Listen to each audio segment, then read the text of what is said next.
Okej, då har vi kommit till Domaine du Pesquier som ligger i Gigondas i södra Råndalen.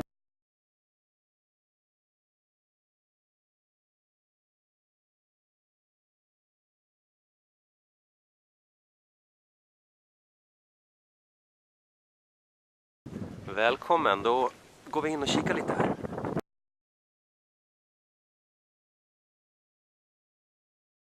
Hello, I'm Producent from Domaine du Pesquier. I'm the winemaker and I manage the estates. I show you the estate if you want and the winery first. So this is the barrel room or the where we aging the Gigondas within a big fooder. So we aging during 12 to 18 months generally, and in a big fooder who contains 60 or 40 hectoliters. So.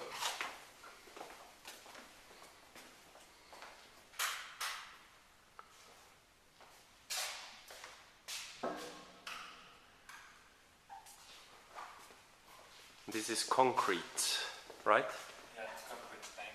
Concrete tank for the malolactic, and it's 110 hectoliter per tank. Yeah. So here, this is the winemaking area.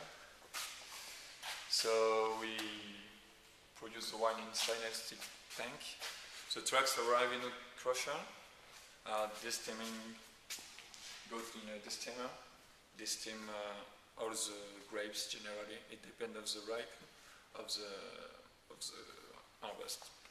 So then we fill the tank, and during 3 days we do a start before the fermenting process. We keep the grapes and the juice in a cold temperature to keep the fruits and to have more fruits for the vinification to keep in wine. So then we do a long fermenting process where we manage the temperature is very important, not so high to don't expect bad things, bad aromas. And then we deviating and press the mark into a pneumatic press. So this is the pneumatic press, yes. Right?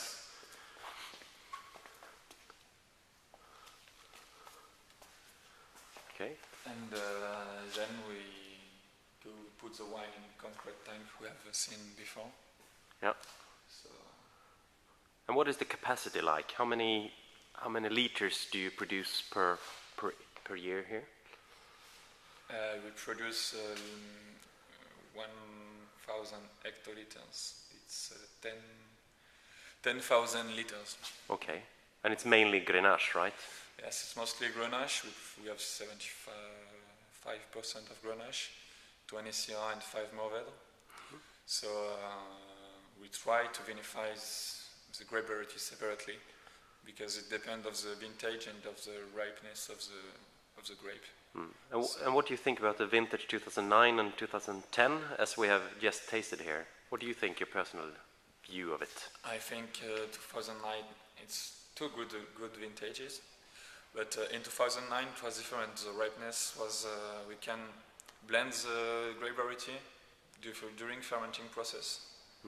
It's better for us. It's better to combine the aromas, but it depends on the ripeness. Each vintage is different. That's why I say. Right.